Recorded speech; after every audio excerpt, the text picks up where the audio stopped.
Saludos, amables televidentes. Bienvenidos a este su espacio Dinámica Económica, un programa de economía para todos. Hoy, como cada sábado, a esta misma hora, por este mismo canal, para conversar sobre temas de interés colectivo, hacer periodismo útil e informativo para la gente.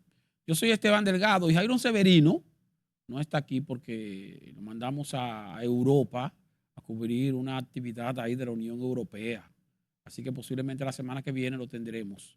La semana pasada yo había dicho incluso también que teníamos invitado hoy que íbamos a hablar sobre el sistema de pensiones de manera mucho más amplia, pero ustedes saben que la gente vive del pluriempleo, entonces nuestro invitado tiene compromisos porque también es abogado y tuvo que ir a audiencia, entonces posiblemente sea la semana que viene.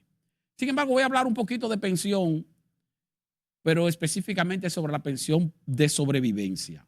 Y digo de sobrevivencia porque esa es la pensión quizás más recurrida en la coyuntura actual, porque el sistema dominicano de pensiones que se inició con la Ley de Seguridad Social 87-01, pues obviamente que las pensiones normales se van a ir concediendo en la medida en que la gente cumpla 30 años de cotización y tenga más de 60 años de vida, que es la edad de retiro en el país. Y como el proceso se inició en 2003, 2004, pues es obvio que la mayoría de personas con edad de pensión y con cotizaciones suficientes van a comenzar a surgir a partir del año 2033 o 2034, mientras que en la actualidad pueden ocurrir situaciones donde el trabajador muere. Y si el trabajador muere, pues existe una pensión de sobrevivencia para los empleados. Perdón, para los dependientes directos de esos empleados o de esos trabajadores que fallecen. Y ahí hay algunos asuntos que tienen que ver con trámites y con beneficios que hacen que se estanque en parte lo que tiene que ver con el flujo de la asignación de esas pensiones. Pero también voy a hablar sobre una situación que le está pasando a mucha gente porque a veces no entienden cuando suscriben este tipo de contrato, y me refiero al llamado préstamo deudor o seguro, ¿no? Seguro al préstamo deudor. Así es que más o menos se llama, seguro al préstamo deudor. Eso es como un seguro al deudor de un préstamo, generalmente un préstamo de consumo o de corto plazo. Pero de eso vamos a hablar más adelante. Primero quiero concentrarme con lo del seguro de sobrevivencia. Miren, de acuerdo con la Superintendencia de Pensiones, señores, hay alrededor de 117,000 personas, trabajadores que fallecieron, cuyos familiares no han ido a reclamar la pensión de sobrevivencia o la devolución de los recursos. Hay otras que ya han ido a reclamarlo y se le ha concedido. Ahora, ¿en qué consiste? Bueno, la pensión por sobrevivencia es que cuando el trabajador se muere, un trabajador muere por cualquier situación, puede ser que se suicidó, incluso hasta eso se incluye, o puede ser que murió de un infarto, o murió en un accidente, murió de lo que sea, pero no en una muerte relacionada con el trabajo, sino que murió por cualquier cosa. Le corresponde un seguro por sobrevivencia a su familia. Entonces, ¿qué está establecido en República Dominicana? Que ese seguro de sobrevivencia para sus familiares cercanos no puede ser mayor, o no será menor del 60% del salario promedio cotizable de los últimos 3 años de ese trabajador. Aun cuando tenga suficiente o no suficiente fondo para una pensión, a la familia le corresponde la pensión de manera automática, y eso se hace a través de una póliza de seguro que las AFP firman. Eso ya es un asunto interno de las AFP. Pero el asunto es que a los familiares le corresponde una pensión de no menos del 60% del salario del trabajador, para que la gente más o menos lo entienda. Si el trabajador ganaba, qué sé yo, 50,000 pesos, pues le sale una pensión a la familia de 30,000 pesos. Si ganaba 25,000 pesos, le sale una pensión a la familia de más o menos 15,000 pesos, que es más o menos un 60%. El asunto es que puede darse el caso de que el trabajador tuviera ya muchos años cotizando, y si tenía muchos años cotizando y tenía, qué sé yo, más de 65 años de edad, aun cuando estuviera todavía trabajando, la pensión puede salir por más de un 60%. Ahora, ¿quiénes se benefician de esa pensión? La esposa o el esposo, o sea, el cónyuge, y los hijos menores de 18 años o menores de 21 años, entre 18 y 21, si están trabajando, si están estudiando y demuestran que están estudiando y no se han casado. También le corresponde una pensión al hijo menor de edad o mayor de edad, porque ahí sí le correspondería de por vida, de ese trabajador si fuera un hijo discapacitado. Claro que eso hay que demostrarlo a través de una junta médica y eso lleva trámites. Y también le corresponde la pensión a el hijo en gestación. Es decir, que si el hombre dejó a una mujer embarazada, ya sea su esposa o cualquier otra mujer que no fuera su esposa, si se demuestra que ciertamente, médicamente, ese bebé en gestación era su hijo, pues entonces también le corresponde una proporción de la pensión. ¿Cómo se distribuye esa pensión? Bueno, le toca un 50% al cónyuge o la cónyuge y el otro 50% se distribuye entre los hijos que vayan a recibir la pensión. Ahora, ¿qué pasa? Hay algunos asuntos vacíos ahí. Por ejemplo, si el cónyuge tiene menos de 50 años, la pensión que le toca a ella o a él, al viudo o a la viuda de ese trabajador, si tiene menos de 50 años en el momento en que murió el trabajador, entonces la pensión le toca durante 5 años nada más. Durante 5 años.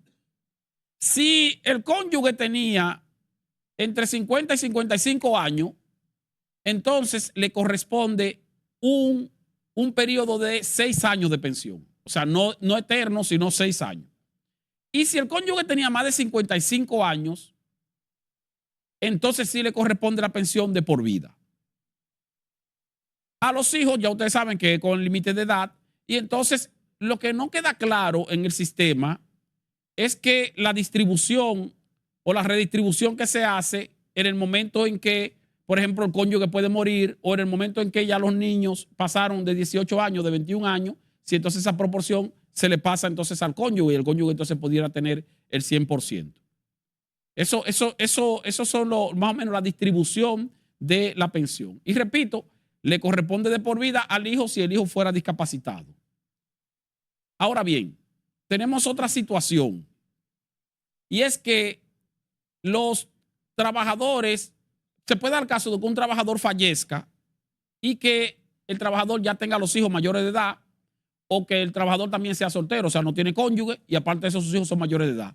Entonces, ¿qué se hace en ese caso? En ese caso no hay una pensión por sobrevivencia, sino que lo que hay es una devolución del fondo de pensiones que tenga acumulado ese trabajador.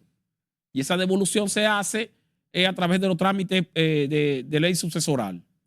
Con la ventaja de que, como se trata de un fondo de pensiones, no tiene que pagar el impuesto sucesoral. O sea, los hijos mayores de edad o los herederos naturales, si no tuviera hijo y si no tuviera cónyuge, esos herederos hacen la tramitación a través de la ley sucesoral, no tienen que pagar impuesto sucesoral y se les devuelve el dinero completo y entonces ellos se lo distribuyen en la proporción que le corresponda de manera legal de acuerdo con la ley sucesoral.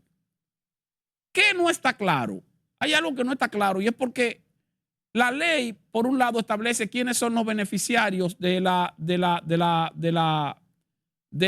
ese fondo de pensión si el trabajador muere, que serían su cónyuge y sus hijos menores. Pero también, por otro lado, la ley 8701 dice que el trabajador tiene derecho a elegir quiénes serían sus herederos. Entonces, eso no queda claro porque si muere y tiene su esposa y sus hijos menores de edad, automáticamente sus herederos son esos. Tal vez la ley se refiere a que tiene derecho a elegir quiénes son sus herederos en caso de que ya el trabajador tenga tenga hijos mayores de 21 años y que no tenga cónyuge. Que entonces ahí él pudiera decir, bueno, mira, hacer un testamento y decir quiénes son sus herederos. En caso de que yo muera, mi fondo de pensión hay que dárselo a fulano o a perencejo. Pero no cuando tiene un cónyuge e hijos menores de edad, porque si tiene un cónyuge e hijos menores de edad, entonces no puede elegir quiénes son sus herederos, porque ya los herederos están previamente identificados. Entonces, eso como que también queda una especie de nebulosa en la ley. Ahora hay otro aspecto también, y es el aspecto que se relaciona con el tiempo de solicitud de esa pensión de sobrevivencia. La ley establece que la pensión por sobrevivencia, los trabajadores, los dependientes tienen derecho a solicitarla hasta 7 años después de fallecido el trabajador. Incluso recientemente se emitió una resolución que dice que hasta 10 años después de fallecido el trabajador se puede solicitar la pensión por sobrevivencia. Pero también establece que si pasado ese plazo no se solicita la pensión, entonces corresponde la devolución de los fondos.